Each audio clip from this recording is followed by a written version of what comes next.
Kim Iju is the ideal child in his orphanage. He lives up to the name given to him by the orphanage director. Iju means skillful in Korean, and Kim Iju has lived his life skillfully. He has a decent job in a supermarket even as his fellow orphans still struggle in their lives. But the manager of the orphanage tells him that the director was planning to retire soon. Once he would go, the orphanage would lose funding and would be shut down in just 3 years. Iju is depressed upon hearing this news. He did not want the orphanage that was his home to be shut down, but he could never earn enough money to keep it afloat with normal jobs. The only way one could earn a lot of money quickly in this world was by becoming an awakened. As he sees the net for videos about becoming rich quickly, he comes across the interview of 2 awakened. They clearly say that the biggest difference in their life was money, and they also mention something called Popoy, but don't say anything after that. 7 years ago, towers appeared out of nowhere and pulled people inside them randomly. The people chosen by the tower had to clear its trials, and only a few of them returned to the outside world.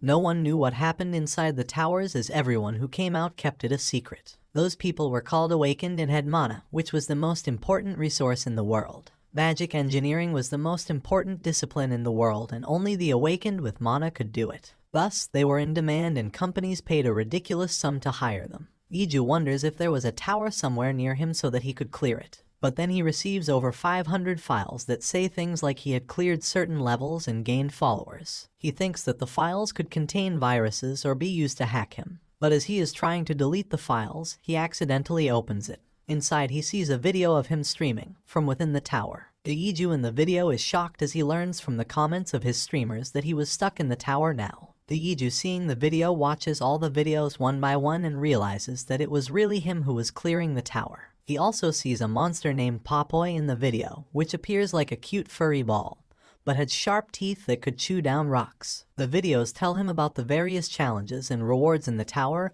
and what decisions should he make. At that moment, Iju realizes that it was the video of his future sent to the past to help him. No one talked about what was inside the tower, so no one had any reference material for training, but Iju had all of it. He signs up at a gym to get in better shape. The portal would open up in 2 years, and Iju plans to get stronger by that time as he works his job while studying the videos. He quits his job 1 month before the portal opens up, but is anxious if the videos were just a misunderstanding. But a portal opens in his room, and Iju is sucked in. He gets the option to choose the difficulty level of the tower, and he chooses high difficulty, which would give him the best rewards. He wakes up in shock inside a cave. He checks his screen and learns that his first trial would start in 1 hour. He already knows everything about the trials and streaming. The awakened who were still in the tower could watch the performance of the newcomers and interact with them. If they were impressed by the newbies, they could even reward them with coins. Whenever a newbie they rewarded climbed up a milestone, they also got coins as a reward. Iju's first viewer is the Love, and Iju welcomes him by calling him Big Brother. But the Love is happy on seeing a different reaction than other newbies and decides to tip Iju, and even follows him on learning that he was a sharp lad. Being followed gave additional benefits to the newbies, and one person could follow only one newcomer at a time and had to unfollow them before following anyone else. There was a grand reward every time someone gathered 100 followers. Other viewers also come to see Iju as he had selected hard difficulty. He acts dumb when the viewers tell him that something dangerous was coming, but they could not specify. There was someone called the admin that could kick viewers out or even the streamers if they did not follow the rules he had set. The admin was the reason the truth of the towers was safe from the world. The trial starts and 3 small portals appear in front of Iju. He was expecting something like kobolds, but he finds that his first opponents are 3 Popoy, adorable but dangerous. Many viewers leave on seeing that Iju had met with Popoy so early, thinking that he would die soon. Iju acts dumb and asks the viewers more about the Popoy, and they tell him about their defense and weapons. Iju knew that Popoy never attacked first and realizes that they were wary of him being with them. He decides to mimic their behavior so that they do not see him as an enemy, and begins circling the mana stone along with the 3 Popoy. The Love was thinking of following another streamer, but he is surprised when he finds that Iju was still alive against 3 Popoy. He is shocked on seeing that Iju has become a member of the Popoy group and tips him again and sends a voice message. The Popoy ate everything that had a high concentration of mana, and the mana stone was excellent food.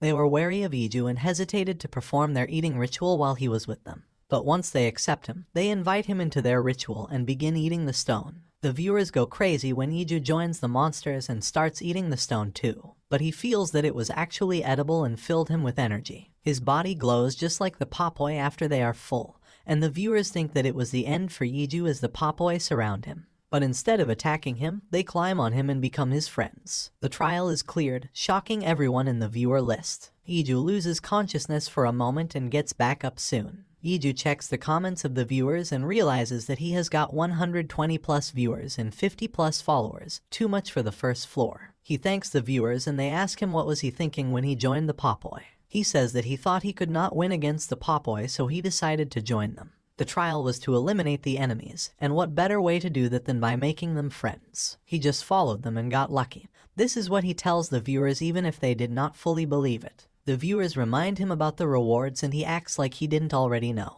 He gets a gift box with a rare white mana stone, a nickname-changing ticket, and a bag of coins. The Popoi jump at the stone, but he keeps it to himself as the stone was worth 5,000 coins. He knew it from the videos, and not many of his viewers knew this themselves. The viewers tell him how to check out item information too. The nickname-changing ticket was a gift one got on higher levels. Iju is about to leave for the second floor when the Popoi lead him somewhere. They dig a cave and Iju decides to follow them. The viewers are also surprised as they did not know much about Popoi's behavior. He crawls through a cramped cave, but it doesn't hurt his body. Instead, it feels like a massage. He begins to glow once again and he asks the viewers, even though he knows that it was the strengthening aura of a knight. He could change the class on the 5th floor, and knight was an option along with mage and magic engineer. He picks up the rare item talisman necklace that the Popoi have found and keeps it despite the Popoi getting angry. It would boost his luck and also save him from death one time. The viewers cannot believe Iju's luck as the necklace was not found before the 10th floor. He also remembers that he used it on the 15th floor in the video. But the love sends him a voice message to put it on and Iju wears it and hides it under his shirt. He decides to go to the next floor and takes his Popoi friends with him too. The 2nd floor is a coliseum with quotes engraved on the walls. He has 10 minutes to prepare for the trial and he would have to survive for 30 minutes to complete it. There were 2 possibilities about the enemy. Either there could be 2 sea serpents or 1 red bear if he was unlucky. He checks the shop and decides that he would follow different strategies against different monsters and does not buy anything immediately. A portal opens in front of Iju and it keeps on growing bigger. The portal is too big for even a red bear, and Iju and his Popoi are afraid when a giant dragon turtle comes out of it. The viewers are also shocked and say that this was the reason he got a talisman necklace so early. Iju decides that he cannot keep running away and has to defeat the turtle to earn the hidden reward that was granted only if he defeated the enemy. He buys a rare grade weapon Radaz's one-handed axe for 250 coins in the shop to fight the monster. The viewers are confused about his strategy, but Iju is trying to get on the back of the turtle. He lacks the strength to do it immediately and starts whittling down the turtle's defenses instead.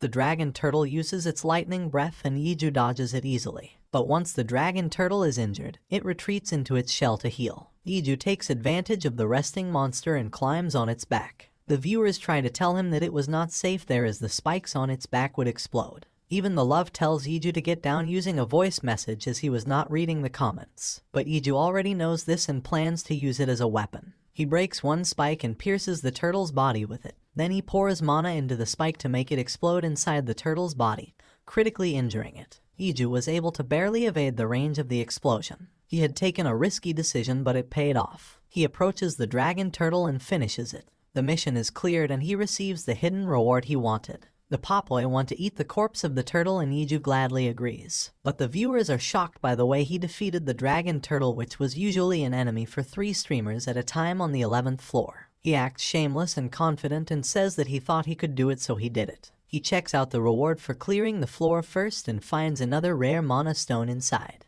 There is a pouch of 500 coins and a subspace backpack that could carry items up to 500 kilograms. The rewards were nothing extraordinary except for the mana stone, so the viewers are not suspicious. He opens the hidden reward and finds a heroic upgrade rune that could increase the grade of any item by 1 up to the heroic grade. But Iju is getting dizzy and weak due to the battle and injuries, and the viewers tell him to go to the 3rd floor because the streamers were healed every time they crossed floors. And since Iju had got 100 followers, he was given the chance to choose a blessing from health, strength, agility, mana, and luck. Iju knew the uses of different blessings and decides to choose the blessing of mana as it would be helpful on the higher floors. No one knew about it till they reached those floors, but it would be amazing once he got the hang of it. Iju plans to be a magic engineer like the genius American battle engineer he had seen in the videos. If he followed in the footsteps of that man, he could create wonderful weapons for himself. He crosses to the 3rd floor and is completely healed. The trial to defeat the sleeping guardians on the 3rd floor would begin in 10 minutes. Iju remembers that the description of the trial was similar to that in the video. The difficulty level was also the same because he would not take the trial alone.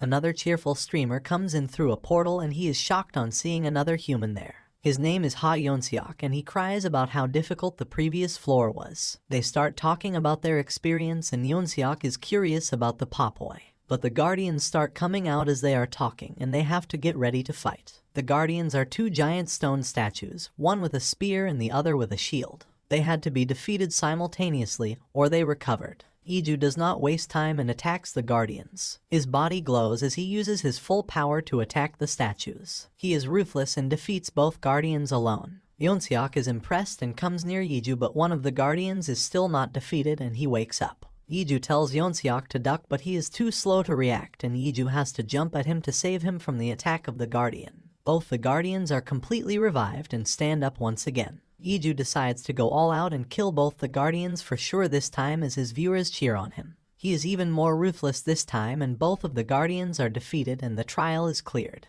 The viewers are really impressed and donate a large amount of money to Iju. He tells them that it was not so hard to fight these guardians after all. The viewers laugh when they see that Kim Iju could defeat monsters easily but not find the portals even when they were right in front of him. They instruct him where to find the portal and he starts walking towards it. Ha Yeonseok approaches him with the intent of talking, but Iju is in a hurry to go to the next floor and runs away saying that they could talk properly the next time they met. He climbs up the stairs and finds a scroll that contains the will of the defeated guardians. They tell him the story of an evil emperor of the Asteroid Empire. The empire suffered under the crazy ruler and the guardians wanted to be destroyed to be free of their duty. And as the final piece of advice, the guardians had written that the traveler reading this should never face the evil emperor. Iju already knew that the message was related to what he would face on the 5th floor. The portal opens up and Iju decides to check the reward he got. The viewers guessed that since the difficulty had decreased, the reward would also be plain. The reward is just 1 bag of coins and Iju is disappointed till he opens it and it contains 5,000 coins. 10 times the normal bags. But before he enters the 4th floor, the viewers remind him about the Popoi that were not looking very good. Even Iju had not realized it while he was busy fighting the guardians. The Popoi look sick and he finds that it was not because they were hungry. None of the viewers know anything about the Popoi and how to help them. But the love asks Iju to go to the 5th floor as he could find something there. Iju accepts the advice and is about to leave for the 4th floor when Yeonseok comes to thank him. Iju also smiles and tells him that if they got the chance, they would work together again someday. Iju enters the 4th floor, which is an intelligence test. He has to solve a puzzle containing 100 pieces in 6 hours or he would be trapped inside the 4th floor. Even though he had 56 O coins and could buy food in the store, he would soon die if he got trapped. He had to tap the crystals that would change their color, and if he found the correct pattern, he would be able to find the solution for each row and then for the entire puzzle. He had struggled a lot in the videos and while learning the puzzle patterns too, but he used a trick to memorize the pattern by linking them to numbers and was able to solve it. He touches the crystals like he is playing a rhythm game and his followers are not sure if he was thinking anything at all. But he is able to do the test in just 20 minutes, surprising every one of his viewers. A follower donates him 200 coins and asks him if he was a certified genius. But the love cannot let anyone donate more than him and donates 500 coins to Iju. Iju checks the rewards and it is 5,000 coins again.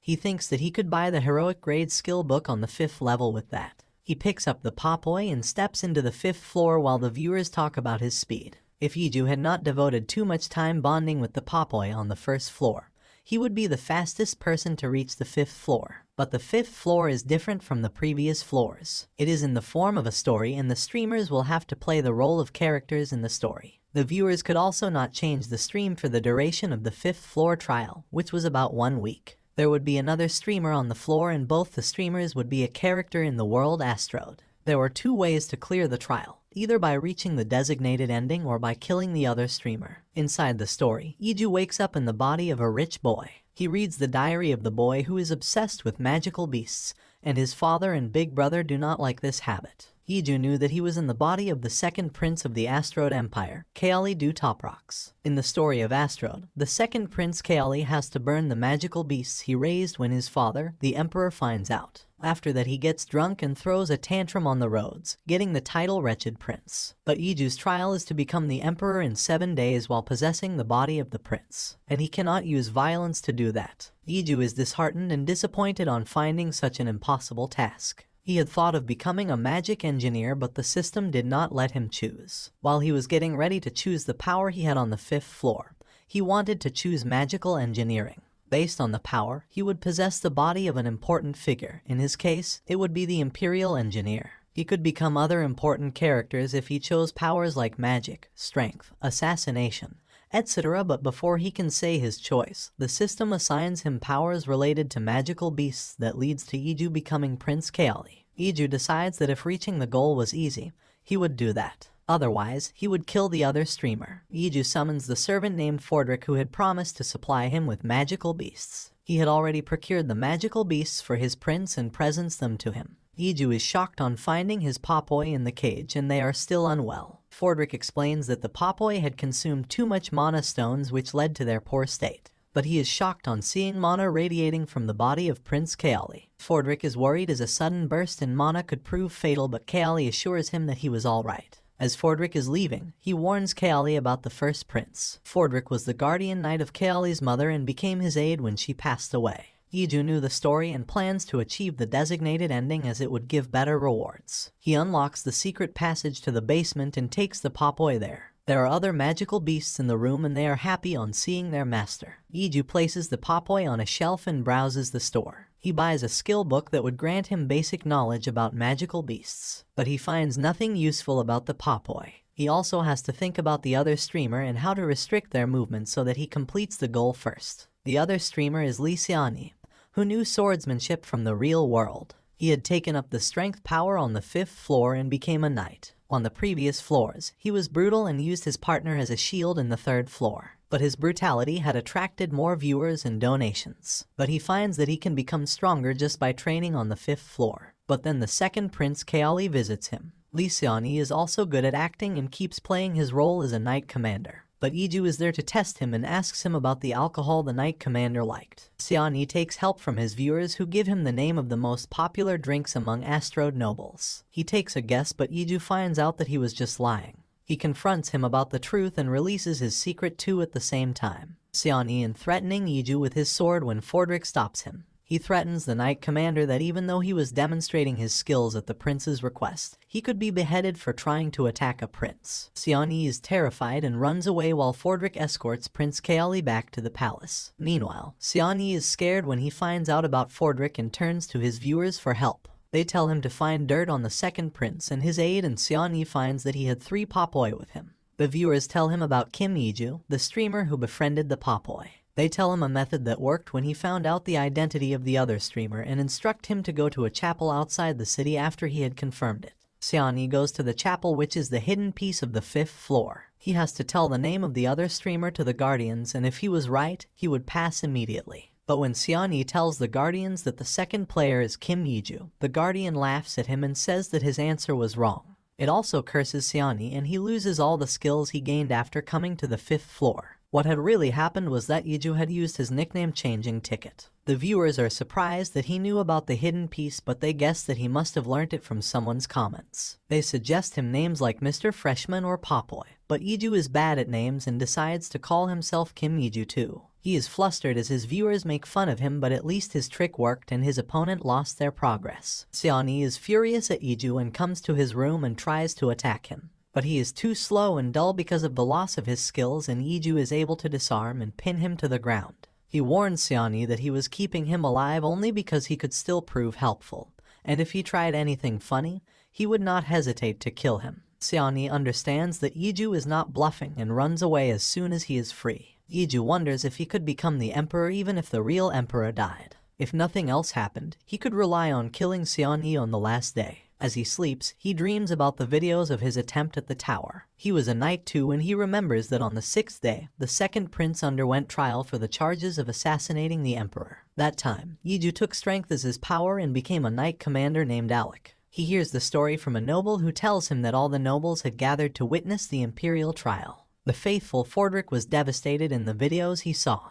But the Emperor had beastmen guards who were supreme in awareness. It was improbable for someone like the second prince to kill the king in their presence. Iju and Alex's body goes to attend the trial and is disturbed by how rigged the trial was. The representatives of the three houses were selected as jury and they passed the decision without following due process. Thie was caught red-handed when the king died and the court decides he was the criminal without hearing his side first. The second prince, Thie, was timid and too shaken to say anything either. He is not given the right to appoint a lawyer as well, and the prosecutor states simple statements that label him the criminal. Thie can do nothing but tremble as the trial is going on and admits that everything the prosecutor said was correct. The jury decides to punish him by tying him to horses and dragging him across the kingdom. Fordrick tries to speak up for his prince, but his voice of reason is not heard. Iju was horrified and enraged at the unfair nature of the trial and swears that he would destroy the tower and make the admin take responsibility for all the unfair business in Astrode. Only one of his viewers asks him to stay true to his promise. With that, the dream ends and Iju wakes up in Thie's body. But he tells his viewers that he was going to reach the designated ending, despite their warning that Thie goes through hell. But he is determined to learn more about what brought things to that condition. He calls Fordrick when he finds nothing in the diary entries and asks him why his father had not allowed him to keep magical beasts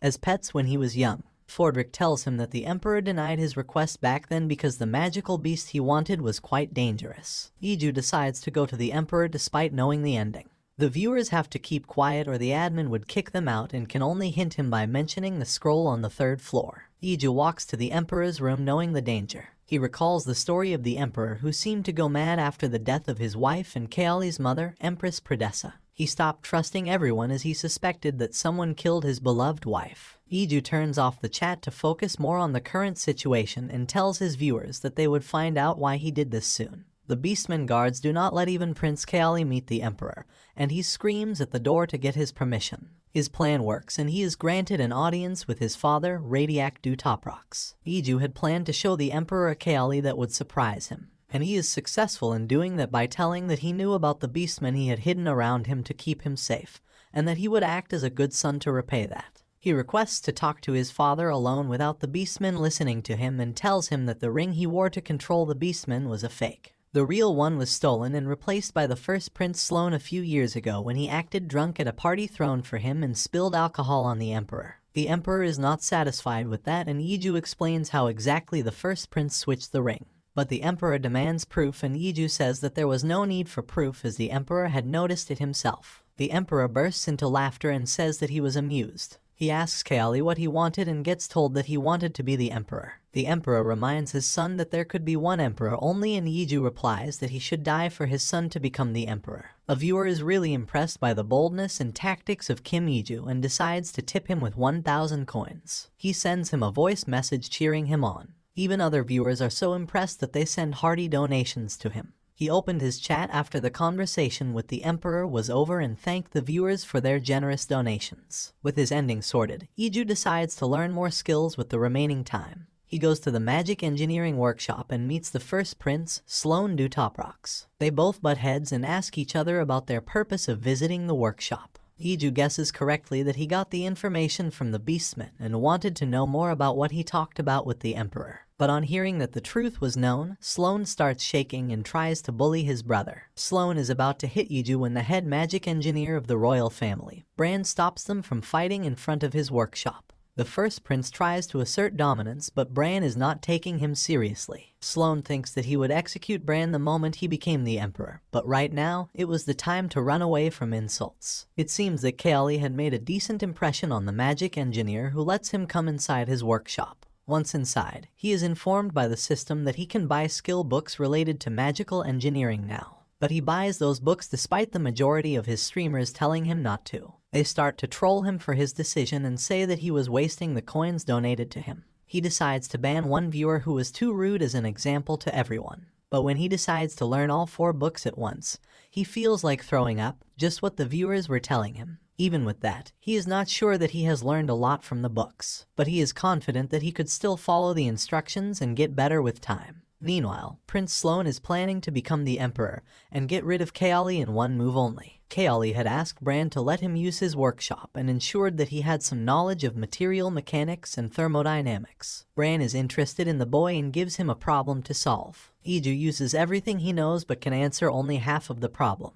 But he had scored passing marks in Bran's test, who lets him use his workshop. Iju apologizes to his viewers that it was going to get a little boring from now on. He spends his days trying to create something, and less than 2 days are left for the trial to come to an end. But as he is busy in the workshop, Fordrick informs him that the king had been assassinated and the culprit was not yet caught. But the soldiers and a bailiff are there to arrest Kaoli immediately, and they take him to the interrogation room. The day of the trial comes and Iju remembers every line said by the prosecutor. He realizes how terrible the poor second prince must have felt in this situation, where no one believed him. But the trial begins and everything is happening exactly like in the video. When the prosecutor is done explaining the points, he asks the prince if he had some objections. Iju says that he did not kill the emperor, and when the jury asks him for evidence, he says that he has a witness instead. The entire gathering of nobles is thunderstruck on seeing the witness in favor of the second prince. The witness is no one else but the Emperor Radiak Dutaprox himself. As he enters the courtroom, everyone utters their disbelief, but the emperor announces his presence, making the nobles and the jury bow down before him. Then the emperor takes the seat designated for him and decides to take on the role of the judge for the trial. The representative of the nobles, Grand Duke Magnus, was also a member of the jury, and he is the one most shocked by the king being alive. The emperor already knows about his involvement in the conspiracy, and turns to the representative of the middle house, who had also joined Grand Duke Magnus. Seeing that even he was stammering, the emperor asks the representative of the lower house and the commoners to tell him about the trial. He tells the king everything that had happened, and the king declares that Kaoli was not guilty of his assassination. But then the emperor turns his attention to Magnus and counts his crimes and slaps him once for each crime. He tells Magnus that he dishonored his oath as a member of the jury and even abused his power as the representative of the nobles by conspiring with the first Prince Sloane. The king orders his knight commanders to throw Magnus into the prison where he would spend the rest of his life. 4 days ago, when Iju had visited the emperor and asked him to die, he had made an elaborate plan. He had explained to the emperor that Sloane would try to frame him for his death. But the plan, he told the emperor, would turn the situation around. He gifted the king his talisman necklace that protected him from certain death once. With that, the king orders Kaoli to be released and Sloane to be arrested and brought before him instead. Sloane is brought to the trial and the emperor orders the trial to start. But Iju interrupts and volunteers to prove Sloane's crimes, and the emperor gives him the chance he asked for. Iju starts interrogating the first prince, who is uncooperative. But on being cornered, he snaps and starts acting arrogantly with the man he thinks is his pathetic little brother. Iju realizes that if the real Kaoli was here, he could be swayed by the man he thought was a caring brother. He then starts remembering the pages from the diary entry of the naive second prince. The demand to get a magical beast was on the advice of Sloane, who told Kaoli that their father would be happy if he asked about it. Later, his father found out about the hidden magical beasts under his room and asked him to burn them down. Although Kaoli could not imagine his brother or Fordrick doing it, in truth, it was Sloane who did that. One day, forced by his father's orders, Kaoli burnt the magical beasts that he loved so much. He could not bear that grief and decided to drown himself in alcohol at a commoner's bar where he would not be recognized. But the hunters in the bar boasted about the magical beasts they had hunted, and he got very angry. The next thing he remembered was waking up injured with Fordrick tending to him. Iju is angry on Kaoli's behalf and proceeds with the trial. Sloane becomes cooperative and asks for the Beastmen Guard to come forth as his witnesses. He hides the ring to control the Beastmen under his handkerchief and uses it to manipulate his testimony. But the guard swears on his honor as a knight that the one who entered the emperor's chamber was Sloane Dutaprox. Sloane realizes that the king had the real ring and he was holding onto a fake. He realizes that there was nothing that could save him now and drops the rings. He is dejected, and Iju uses the ring as further proof that the man behind the attempted assassination was the first prince. Iju asks the emperor about the identical ring. The emperor tells the court that his ring was made by the master engineer Bran, and the one the prince had was crafted by one of his disciplines who stole the blueprint for money. Iju asks the emperor for permission to deliver the final verdict, but Sloane objects. He says that the trial was not following due process. He says that Kaoli was not qualified to act as a prosecutor, but he also admits having paid the people in the gallery. Iju asks if anyone wanted to speak in favor of the convict, but no one wants to help Sloane now. He declares that the first Prince Sloane was found guilty of the attempted assassination of the emperor and should be arrested immediately. Then he asks the emperor if he could deliver a personal message to the criminal, as he was the victim of his schemings too. The emperor allows, and Iju goes to Sloane to release his anger as well as the pain Kaoli must have felt. He follows what the emperor did with Grand Duke Magnus and hits Sloane while counting his crimes. He uses his knight's aura and with the heavy blows, disfigures Sloane's face. Then he resumes his duty and declares his verdict. Sloane was to be tied and dragged by horses across the empire. The emperor agrees to the judgment and adds some more to it. He orders Sloane's head to be cut off and hung at the tallest point of each city for 1 month. Sloane cries and screams as the guards take him away. But then Iju has to focus on his designated ending and asks the emperor if he could speak to him as his son. He asks the emperor to step down from the throne and hand it over to him in front of all the nobles. The emperor starts laughing and says that although he did not like unjustifiable conviction, he liked it this time because he was confident that it was said in good faith. He comes down from his throne and gives his last order as the Emperor of Astrode. He would be stepping down from the throne and Kaoli Toprox would become the new emperor. But just as the declaration is made, time freezes for everyone except Iju, and he finds himself in his body in a strange space. The administrator has contacted him and requested him to be an administrator too. But Iju declines the offer, and the admin warns him that the consequences would be dangerous if he did that. Iju asks the admin if he would be killed for refusing, and the admin tells him that they would be waiting for him on the 10th floor. Iju sees the message that he had to spend his time in the world and would be immediately transferred out to the 6th floor once it was over. He clicks the yes button and the time is restored where it stopped. Even the viewers of his stream could notice that something was weird as their screens buffered for a moment. But now Iju has succeeded in making Kaoli the emperor. His father throws a party celebrating the new emperor. Sloane is being escorted by the other streamer Siani to his cell. Sloane gets angry when Siani laughs at him, but the streamer is not paying any attention to him. Even his viewers have lost interest in him and are certain that he would die soon because Kim Iju had already won. Their words are proven right, and Siani gets a message saying that he had lost, but something was wrong with Sloane. He had turned into a puppet for the admin for the execution of Siani and kills him. Inside the palace, Iju is now the emperor with a day and a half before the time is over. His viewers are proud of him and admit that it was the most epic floor 5 they had ever seen. But before he does anything else, Iju visits the room of Kaoli's late mother, Empress Pradessa. He had cried on seeing the videos of Kaoli's unfair trial and pledged to make things right for him when he entered the tower. He leaves the room and the viewers have different opinions. Some of them tell that it was not even real, and Iju realizes it too. But he is happy for himself and Kaoli as well as he enters the party. But Iju wakes up with a hangover next day. The former emperor and Bran had teamed up and made him drink more than he could handle. He is about to vomit when his viewers tell him to cut the signal while he did that, as they did not want to see it. Once he is done, he opens up the streaming again and the viewers ask him to use the coins they donated yesterday. He checks that he now has over 16,000 coins and is shocked that so much money had come in while he was drunk. But the love is the most generous when supporting Iju and makes a donation of 10,000 coins. Iju thanks him and the other supporters and promises to work even harder. But then he goes to see Radiac and asks some questions. He asks why was he so angry when Kaoli had asked for a magical beast as his birthday present. He tells Iju that the magical beasts had signs of going berserk, and he realized it was Sloane's doing too. He thought that Kaoli reminded him of Pradessa, who was also kind to a fault. With that, he asks the new emperor to go and mind his busy schedule. Iju leaves the former emperor with an emotional goodbye. Next, he goes to the workshop to meet Bran and bid him farewell too. While going there, he argues with his viewers that he wanted only magical engineering and it was the best class. Bran is happy to meet him too and hands him over the gloves that Iju had made in his workshop. They were powerful but still unstable, and he urges the new emperor to be careful with them. With that, Iju takes the gloves and some other items with him and bids the master engineer farewell. But he thinks that after he leaves the floor, everything would return to normal and Kaoli would still be a victim in all the stories. He wonders if his actions had any meaning at all. But on the 3rd floor, something is changed. When a streamer opens up the scroll after clearing the hard mode, he finds a story that is different from what Iju read.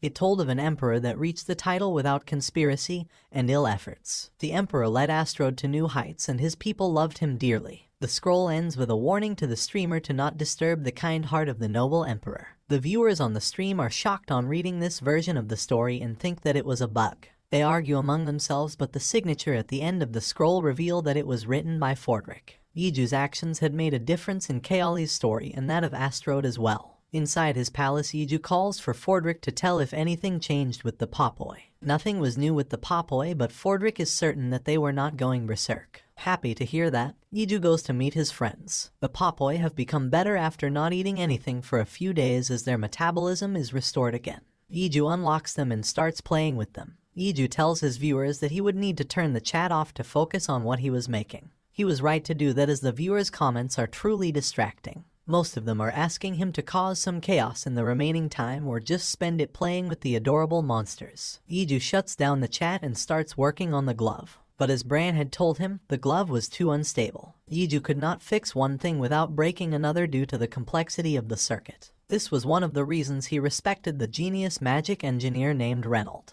His impact was so great on magic engineering that the age of engineering was divided into before Reynold and after Reynold. But Iju somehow makes his glove work with just 10 minutes remaining on the clock. It is like an Iron Man glove that can follow mental instructions using his mana and also shoot beams. The chat is also resumed and he interacts with the viewers again. The time for the trial ends and Kim Iju is transferred out of the 5th floor. The viewers on Seani's stream are automatically transferred to Iju's as refugees, and a banter breaks out between Iju's original supporters and the refugees. Iju realizes that the mood of the chat is going off the rails because of the newcomers and decides to restrict their comments. Anyone could only comment if they had spent at least 12 hours on his stream. The original supporters are happy on the others being muted, and Iju decides to check the rewards finally. He clicks the reward option and a huge box falls in front of him. Even the newcomers are shocked on seeing it and send donations along with voice messages to Iju. But they can send voice messages even with low donations, and Iju raises the requirement to send audio messages to 500 coins. He thinks that they would not disturb him too much with the new barrier. But he gets another donation from the viewer named Luca, who Iju had banned earlier. Luca had sent Iju another message during the trial asking to be added to the chat. This time, the banned viewer apologized even more passionately. But Iju ignores this request like he ignored the earlier one and proceeds with opening the box. But the reward is just a set of plain clothes with no special features. Everyone is disappointed in the prize and complain that it was unfair. But Iju remembers that he got the same prize for clearing the 5th floor in the video. He realizes this was the admin's method to tease him,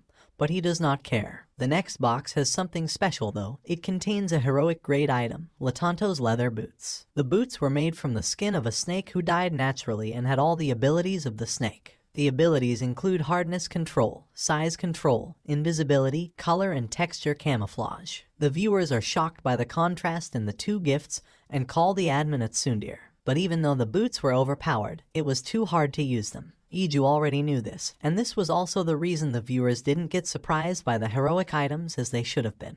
But Iju can easily alter the shape and color of the boots, leaving his viewers shocked. Iju finds that he had got 5,000 coins this time also. He had over 20,000 coins, and that was too rare for someone clearing the 5th floor. Iju is thinking of saving the money to buy a special skill book at the 10th floor. But since the 6th floor was a team challenge, he decides to hide away his Popoi. The viewers do not want him to do it as they enjoy seeing the Popoi, but it is Iju's decision after all. Iju is confident that he can clear any challenge he faces in the 6th floor. It would be a team of 4 streamers, and they would have to eliminate all the enemies in the Forest of Evil Spirits. The other 3 people are already waiting for Iju. One of them is a burly young man, who is a knight. There is a middle-aged man who looks like a mage. But the 3rd member catches Iju's eye. She is a girl wearing school uniform and a mask. She is annoyed by Iju staring at her and asks if this was the first time he was seeing a human being.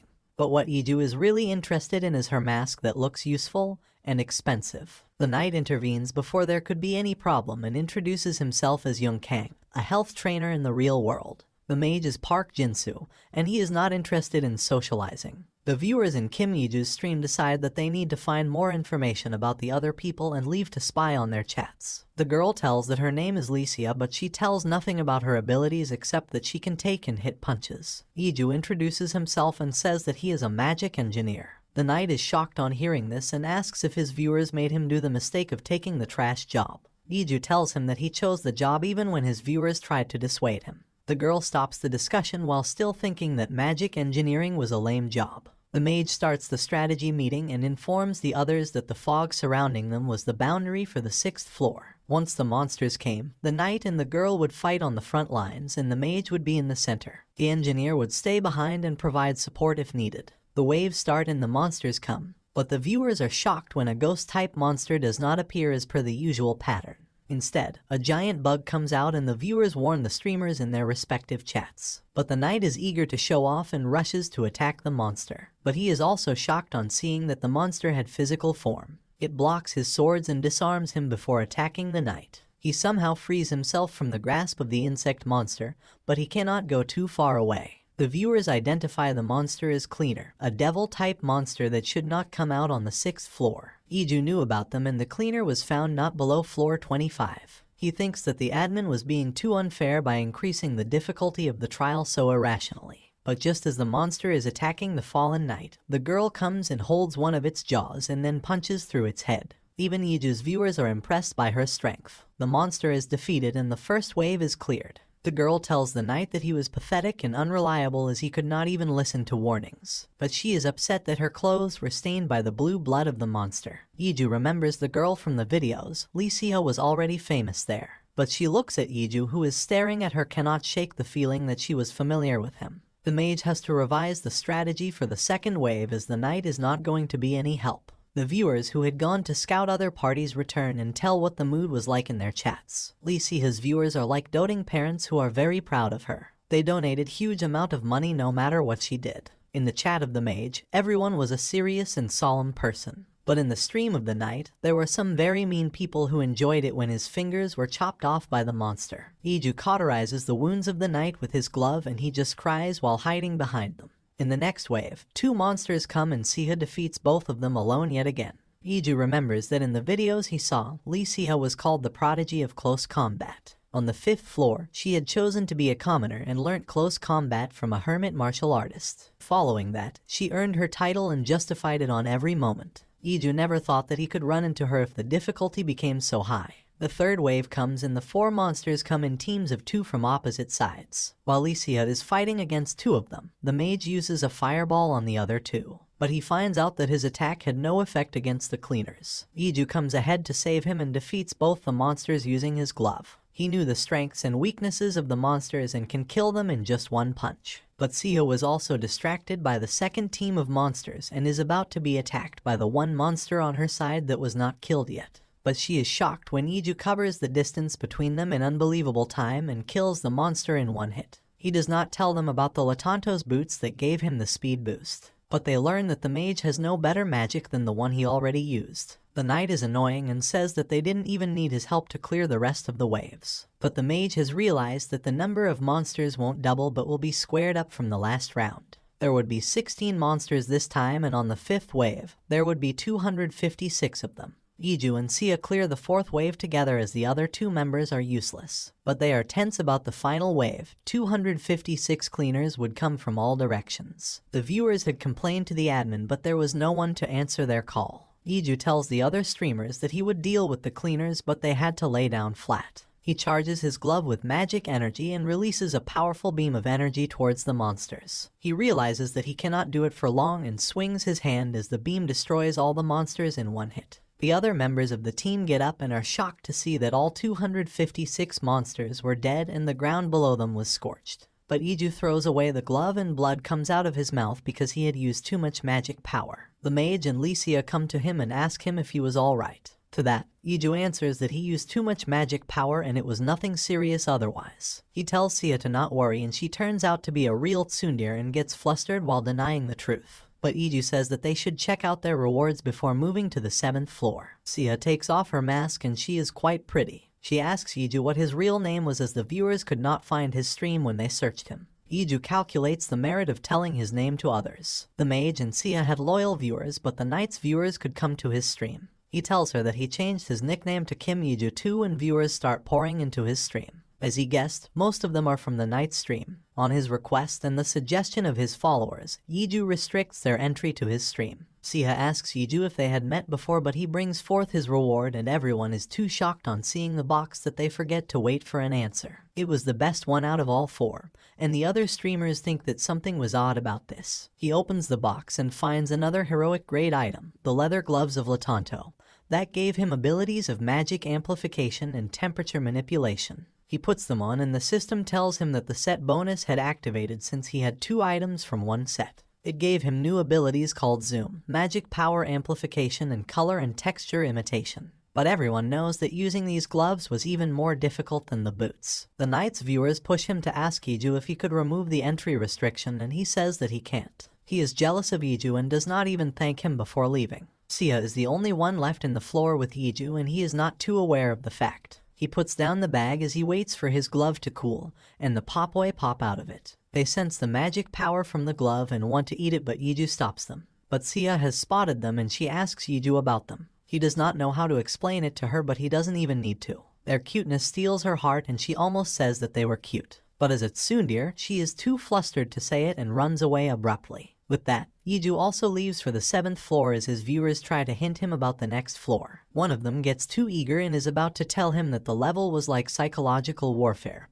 when the admin kicks him out. But on the 7th floor, someone is getting ready for psychological warfare. Iju already knew about the trial, and as he enters the 7th floor, the details are revealed to him. It would be a contest between 2 streamers. Violence was banned and viewers could not change streams in between. The Statue of Liars, a giant statue with many hands and many weapons, would judge them. But Iju sees the person he will fight against and he is shocked on seeing him. The same person was in the videos too and Iju disliked him. Han Jae-sok was a terrible man who did not hesitate to kill people that were not even part of his trial in the videos. Iju knows how dangerous he is, but acts like a stranger and greets him. He wanted to beat Jae-sok, but it was not going to be easy. The 7th floor was a lie detector type test. You had to find out if your opponent was lying and had to fool them with your lies. The rules of the trial are quite lengthy and confusing as well, but in short it is about getting 3 victories over your enemy in a game of lies and truths. They start trying to find out more about each other and dodge each other's questions before the trial starts. Once it starts, Jae-sok takes the first turn to ask the question. He asks if Iju knew him before entering the tower. Iju refuses, but Jae-sok guesses that he was lying.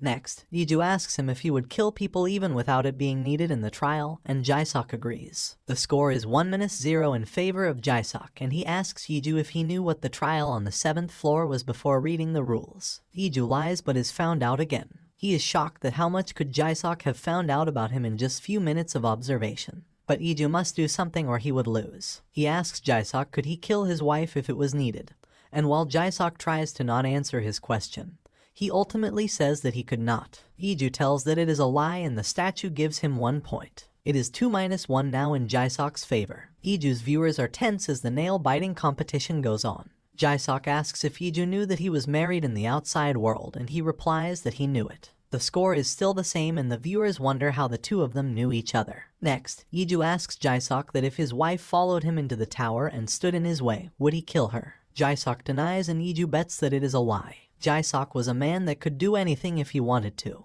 The score turns 2-1 in Iju's favor, and the viewers think that Jae-sok was a monster in human skin. But Jae-sok knows the correct question to ask as well. He asks Iju that wasn't he actually entering the tower for the 2nd time. Iju feels like the sky has fallen upon him, but he still says that he had not. Jae-sok answers that Iju was lying and the statue moves. It lifts its axe as a message is displayed to Jae-sok. The statue would now punish him. He is shocked that his guess was wrong, but how did Iju manage to lie? It was not a lie as he considered the Kim Iju in the videos as a different person. Since the statue also considered the thinking of the streamer along with the facts, he made sure to believe that this was not his 2nd time. The statue holds Jae-sok's limbs as it prepares to strike him down. But even in his last moments, Jae-sok wants to know who Iju really was. Iju remembers that in the videos Jae-sok was a man devoid of emotions. He had killed his wife on the higher floors and felt nothing.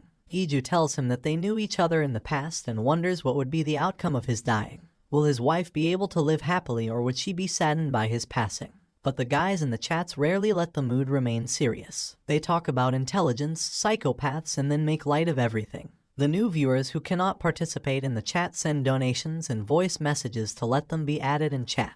But Iju refuses. Iju thinks that he should check the rewards before going to the next level. He gets another item from the Latanto set, the Arm Guard of Latanto, that gives him the ability to nullify spells. That was the best equipment in the set and Iju can use the ability from the set bonus to change it to match the color of the gloves. He gets a bag of 5,000 coins that is the common trend with him. But as Iju enters the next floor, he is mentally exhausted and falls asleep. The viewers talk about something that he would face on the level. It was something that had made people abandon his stream on the 1st floor as well. But as Iju wakes up right before the trial starts, he finds himself surrounded by Popoi. They jump at him and Iju takes a stance, but they were not going to attack him in the first place. They jump on him and start cuddling. Iju realizes that the Popoi liked him and were happy to see him. He thinks that it was due to the skills he obtained on the 5th floor. But his 3 Popoi also come out of the bag and are jealous of the newcomers. There is no hostility in the Popoi against Iju, and that is why the quest of eliminating the enemies is completed by making them friends. With that, Iju clears the 8th level. Before that, he checks out the reward, which is a scroll this time. He looks at the scroll that has a poem about the world tree,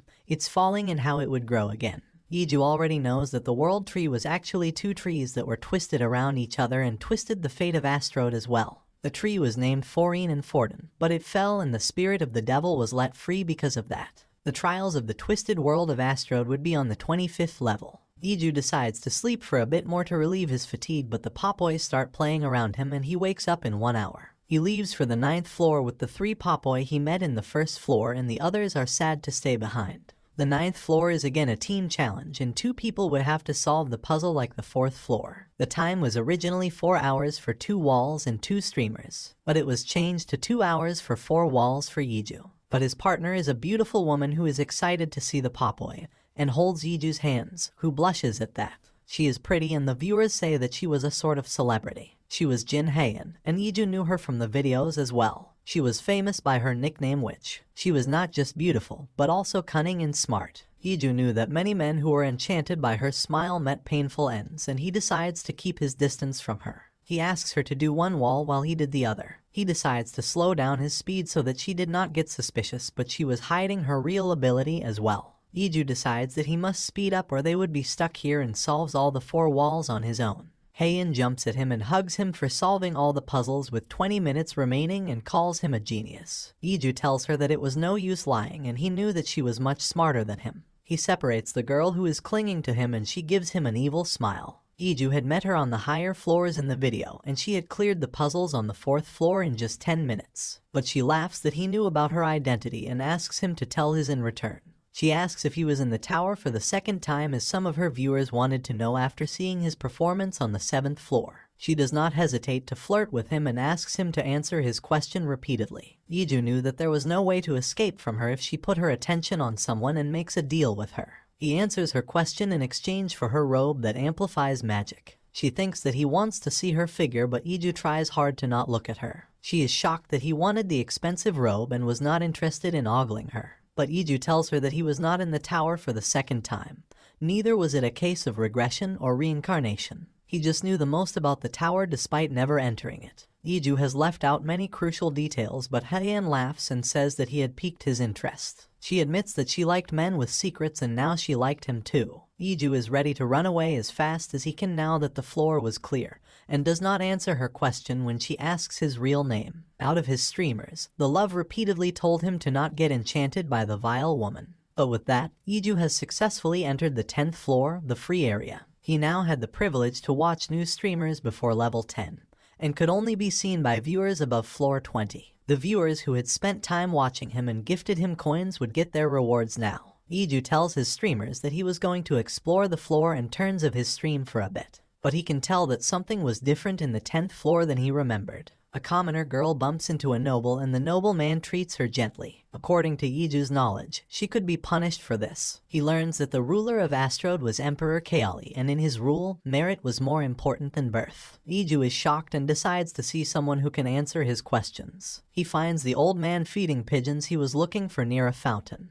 The old man is actually the admin, and he tells Iju that he had been in this position for so long that he had lost all his emotions and even forgot why he chose to become the admin in the first place. Iju had met the admin in the 10th floor in the videos and accepted his offer of becoming the new admin.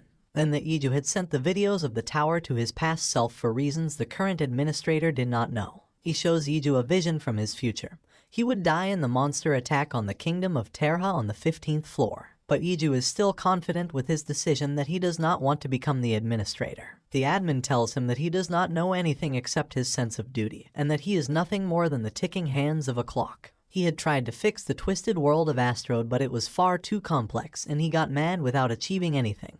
But Iju could do what he failed to do on the 5th floor by making Kaoli the emperor. That is the reason the admin asks him to become the new admin so that he could make Asteroid a better place. Even though the admin thinks that he does not have emotions left, his frustration is visible as he talks to Iju about his failures. All the admins before him also went insane due to their failures. They chose a successor and took their own lives after that. The Iju in the videos was able to do the best out of all the administrators. But the Kim Iju in the tower right now flips off the admin and declines his offer. The admin transforms into a pigeon from the old man and flies away. Iju decides that he will find the reasons behind everything by climbing the tower. Meanwhile, the real identity of Kim Iju's biggest fan is revealed. The love is a girl named Kang Soha and she is jealous of Haein, who is trying to flirt with Iju. He opens his stream once again and declines the option to make his stream show on the trending list. Most of his followers are still there and he realizes that they were all above the 20th floor. He welcomes his viewers back but is shocked on finding over 250 messages. Most of them were friend invites or clan invites. Iju leaves them on read as he does not want to join any clan right now. He decides to change his channel as there were new players there who would not be too familiar with him. This would save him from the people who wanted to get his attention. Iju sees that there were no useful magic engineering items in the market after the change. He goes to the Cray workshop, the main shop of the Empire's magic engineering industry, but he is surprised on not finding Brand there. The man in charge of the shop is Cray and he greets Iju. Iju wants to get his glove repaired and Cray says that he can do it for him. Meanwhile, Iju plans to go to the real auction house to buy some magic stones, which was the place for rich people. There was also the free auction house where lower quality goods were bought and sold. But in the real auction house, he could not inspect the items and had to rely only on sight. But while he is going there, someone stops him. Another player, who is a knight, asks him to not go to the real auction house as they would not let him enter even with 10,000 coins. The knight thinks that Iju is a mage because of the robe he took from Haein, and asks him to join his team. But Iju refuses, saying that he would be fine on his own. There is a girl with the knight, who is probably his girlfriend. Even she tries to scout him, but Iju refuses and heads to the auction house. He had over 40,000 coins and the guards let him enter the auction house, shocking the knight and his girlfriend. The auction house of Silanen is a posh place and Iju is asked to verify his identity at the reception. His name is not verified until he puts 2 at the end of his name, much to the amusement of his viewers. He goes to the waiting lounge and finds Lee Siha there. He takes a seat at her table, but the mood turns awkward as neither of them say anything. Siha starts by thanking him for the level 6, and Iju asks her about why she wore a uniform. She says that she had memories attached to the outfit and Iju does not press further. He sends her a friend request and she accepts it since it would be beneficial to both of them. But she is really curious about Iju's friendship with the Popoy and asks him about it. Iju tells her that it is a trade secret and she gets shocked and angry. The auction starts and they leave for the auction room. Iju ignores every item in the auction, but his eye is caught by the special item, a necklace with a big red crystal that belonged to a royal princess. Iju identifies that it was the blood magic stone that he was looking for and bids on it at the starting price of 10,000 coins. The viewers are shocked and call Iju crazy for bidding on an unknown gemstone. But there is another bidder, a young noble woman named Grey Tell. She winks at Iju to tell him to bring it on. The bidding war starts and Iju decides to drop after the bid reaches 20,000 coins. But as he leaves the bid, Sia joins in and competes with the noblewoman. She finally buys the bloodstone for a whopping 30,000 coins and smiles smugly at her competitor. Iju could only find a decent magic stone at 6,000 coins, but it was better than nothing. He finds that Sia was waiting for him on the gate of the establishment. She gives him the necklace she bought as a gift and Iju cannot understand why she would do that. She tells Iju that she knew it was a magic stone he wanted and bought it for him since they were already friends, and friends can buy gifts for each other. She is a bit embarrassed and shy and leaves before Iju can even thank her properly. Iju has no idea why she would give him so expensive, but Siha's intentions are much purer than he can imagine. She thinks that Iju had no clue about their past interaction that was so important for her now. Some years ago, she was a child in an orphanage complaining that school uniforms were so expensive. She had gone to a new school,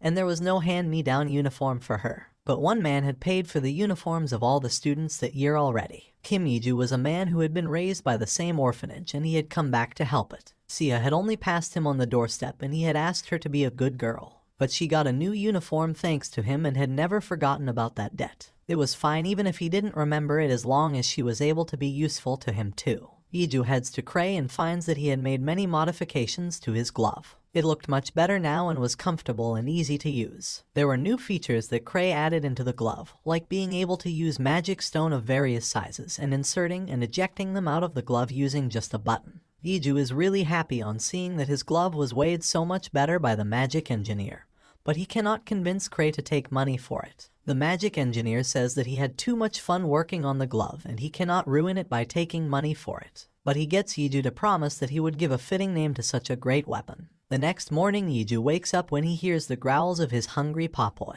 He feeds them the magic stone he bought from the auction and opens the stream. He plans to visit the 11th floor as soon as possible and reaches the portal that is out in the open. But it was protected by magic and the common people could not see or enter it. The viewers advise Iju to partner with someone to enter the 11th floor as there would be team trials from now on. But Iju says that he would like to go alone and partner up with random people. He originally wanted to take the people who had supported him from level 1, but since the difficulty may be rigged, he would be causing them harm instead of helping them. He gets the option to select the difficulty again and choose the high difficulty. He goes through the portal and comes out on an island where two people are quarreling. There is a boy and a girl and both are knights. With Iju, the requirement of 3 people has been met and the challenge would start soon. They would have to defeat a magical beast whose difficulty level would be the average of their difficulty levels. They are relieved on seeing him wearing a robe, but then Iju tells them that he was a magic engineer. They feel betrayed and think that their chances of winning the battle had gone down the drain. Iju has no problem with their attitude as it was to be expected. The 2 knights look at the sea and hope that they have to face the sea serpents, but it seems like the opponent is going to be more difficult than that. Iju is excited to see what monster got the 2 knights so scared, but he finds out that it is only a dragon turtle like the one he defeated on the 2nd floor. He is disappointed in the situation and decides to not use his glove against the turtle. He transforms his gloves into an axe and comes in front of the knights, and he tells them that he would defeat the turtle on his own. He charges at the dragon turtle and realizes that his control on the gloves was still not up to the mark. But he has injured the turtle and forced it to go in healing mode. Iju uses that moment to jump up to the turtle's back and uses the same technique as before. But there is a twist as the turtle is about to explode all the spikes as Iju is on his back. He breaks a spike, jumps up, infuses it with magic power and hits it like a baseball straight to the exposed neck of the turtle. The spike explodes and kills the turtle. The knights are thankful to him and want to add him as a friend, but Iju leaves abruptly. Clearing each floor from now on would open 2 portals, one to higher floors and one to the 10th floor. Iju plans to go back to the 10th floor and retry this level as he got only the regular reward this time. But it turns out that he did not get anything special for clearing the 11th floor after all. The reward for clearing the 9th floor was a good one. He got Latanto's coat that would give him higher defense, and he changes its shape and design to match his looks. Back on the 10th floor, Iju decides to name his 3 Popoi. The viewers give him bizarre ideas, some of which are quite weird. But Iju decides to buy more skill books about magical beasts that are up for a sale and learns them. He can understand the Popoi better and finally decides their names. He names them after the gods of Astrode, Laha after the goddess of affection Palaha, Kodin after the god of bravery Raskadin, and Barin after the goddess of wisdom Tabarin. The viewers also enjoy the new names, and Iju realizes that he was getting too unguarded with the Popoi while streamers were watching. He puts them back in his bag and plans to not let the common people see them too much till he clears level 15. But he feels bad for putting them inside the bag after he has gained new skills and understanding of the Popoi. Iju goes to the 12th floor that is again a team trial with 4 people. He finds 2 people, a knight and an assassin that were already a team. But the 3rd member is someone who followed Iju on his journey from floor 1 to 9. He calls him the Emperor and kneels, but Iju scares him to behave normally. Even then, the boy named Young Sengjun keeps on making mistakes and hypes up Iju a lot in front of the other 2 streamers. The viewers think that Sengjun was doing most of it on purpose to embarrass Iju, and Iju is more bothered by his viewers making fun of him. Iju tells the pair of knight and assassin that he knew Sengjun from 11th floor and asks more about them. They were not in a clan and had turned off their streams as well because both the places were not supportive. Iju knows that since they could not get advice from anyone, it would be hard for them to clear the 12th level on their own. He turns to Sengjun and asks him about his journey. He tells Iju that he was stuck on the 10th floor for a long time, but then he found Iju's stream. He donated coins to him and was rewarded handsomely after that. He used that money to buy good equipment and cleared more floors. Iju suggests that Sengjun should devise the strategy as he had cleared the 12th floor before. But the other knight is shocked on learning that Iju was a magic engineer, and the situation is somehow calmed by his partner. Sengjung lays down the plan and warns the others that the enemies were intelligent monsters that could learn about their attack patterns, so it would not be wise to rely only on skills. The other knight gets angry and Iju realizes it could be tough managing a team like this. But the time for the trial starts and the enemies are Yetis. Iju and Sengjung would be in the front and the other two would support from the back.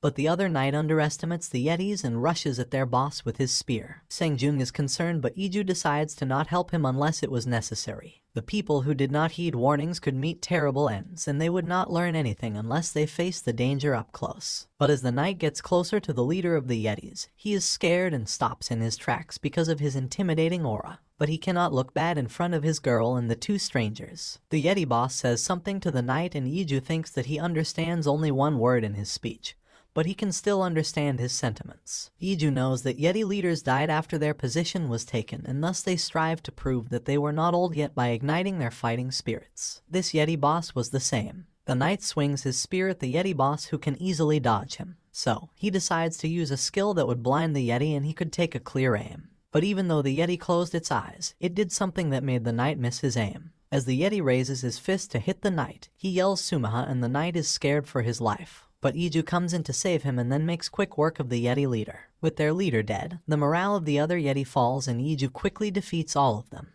The assassin and Sengjung thank him and the knight is too embarrassed to speak. They believe that Iju had cleared up to the 19th floor and that is why he was so respected by Sengjung. The knight asks Iju what did the Yeti leader meant by the word he yelled, and Iju tells that Sumaha meant child in Yeti language. The knight is really embarrassed and runs away with his girlfriend chasing after him. Sengjung also says that he would head out first and Iju asks if he had seen him from floor 1. Sengjung replies that he saw him from floor 2 and Iju thanks him for watching and supporting him. Sengjung turns back and says that he should be the one to thank him instead.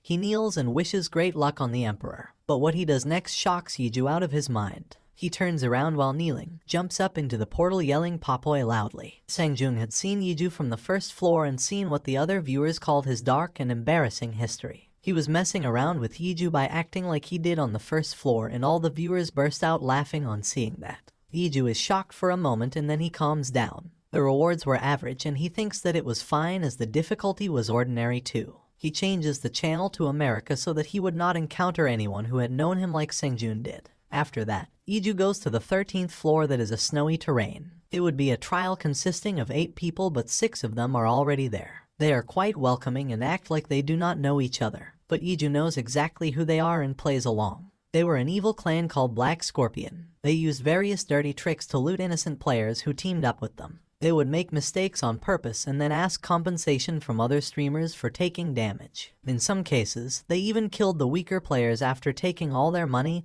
and equipment. They welcome Iju nicely even after knowing that he is a magic engineer because to them, he is easy prey.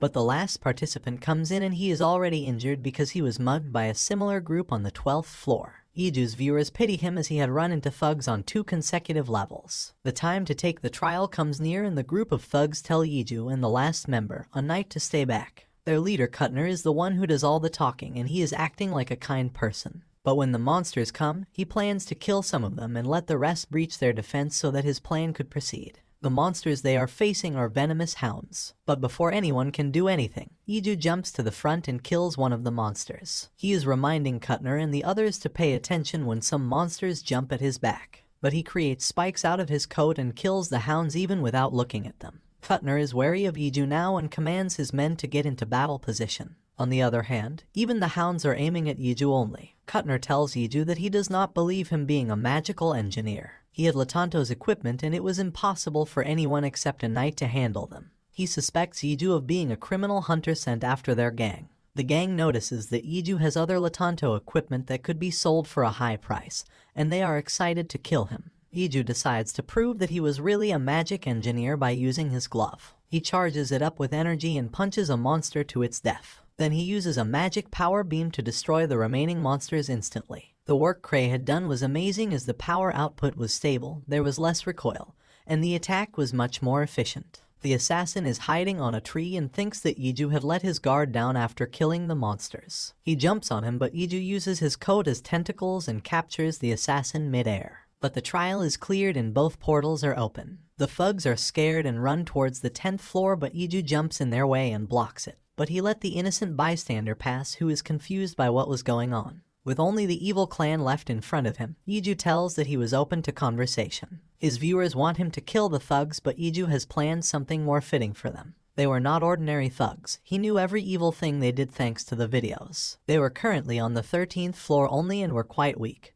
But they became much more dangerous once they crossed the 20th floor in the future. Iju asks them how many coins did they have, and when they try to convince him otherwise, he shuts them up and sets up a few rules. They could only talk when answering his questions, and they could not lie. One of the knights gets angry and badmouths Iju.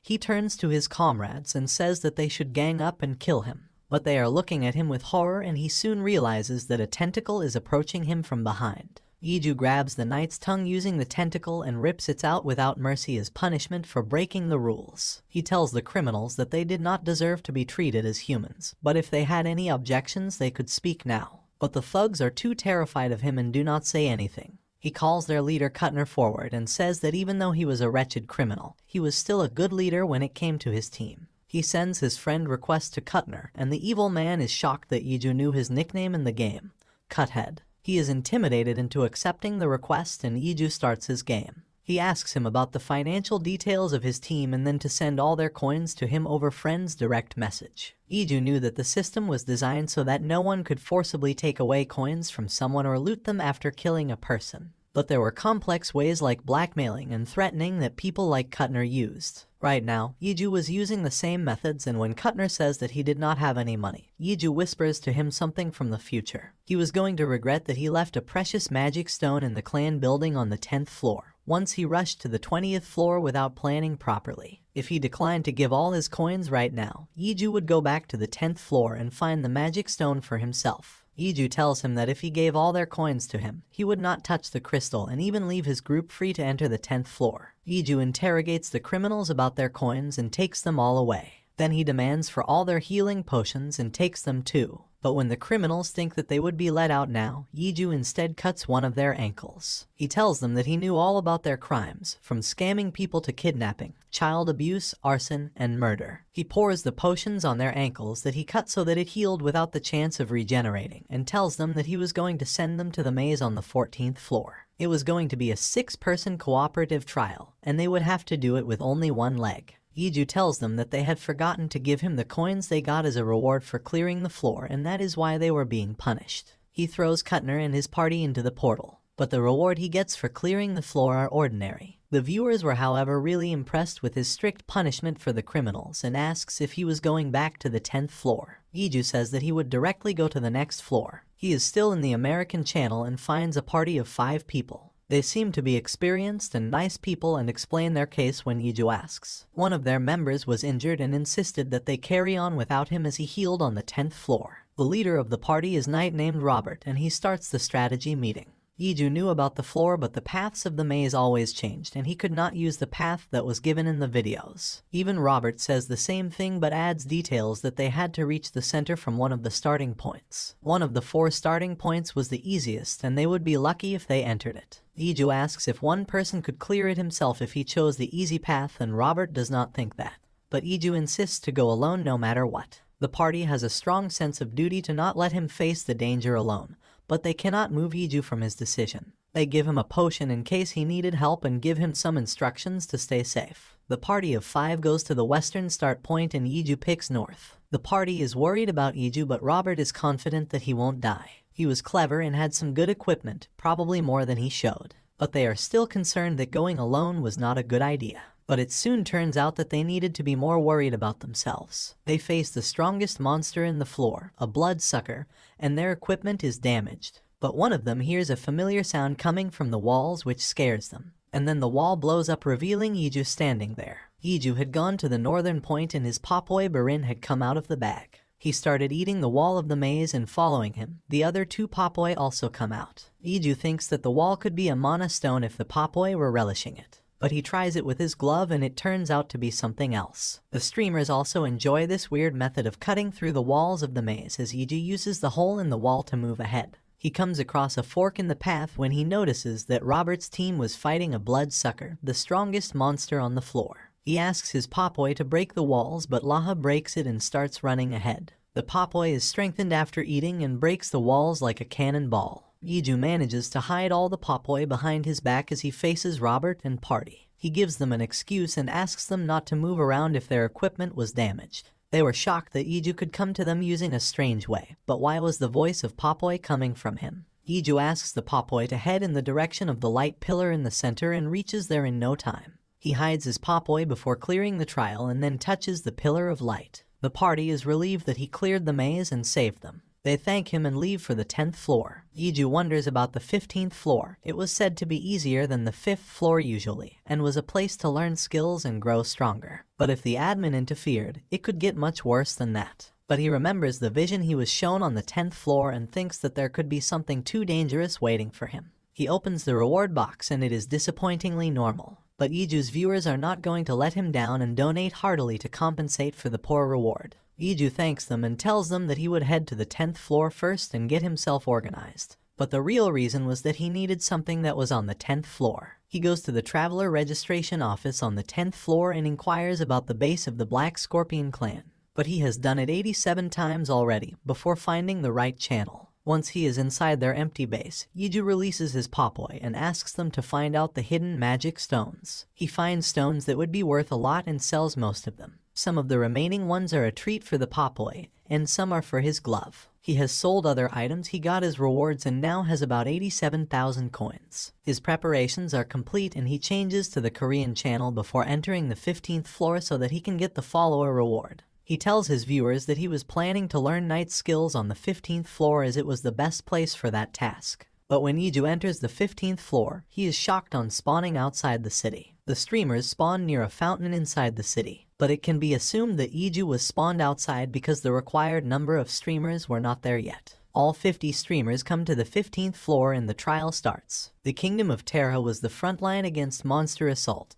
and all the players had to find a power and the corresponding mission. Iju plans to go to the Fountain of Trials first, but he meets a huge soldier named Pahalam. He is the warrior chief of the kingdom and the viewers warn Iju to run. He shakes hands with Pahalam and cannot move from his place because of his immense strength. But Pahalam is also impressed that he could hold his ground against his strength and decides to increase the level of his greeting. He kicks Iju, who uses his boots and coat to defend himself from the dangerous attack. Pahalam is impressed that Iju could still stand after receiving his attack and says that he liked him. But Iju is concerned by the welcome he received as Pahalam smiles menacingly. His viewers are worried why the crazy and strong guy had come out too early, but there is nothing anyone can do. With this, the video ends here.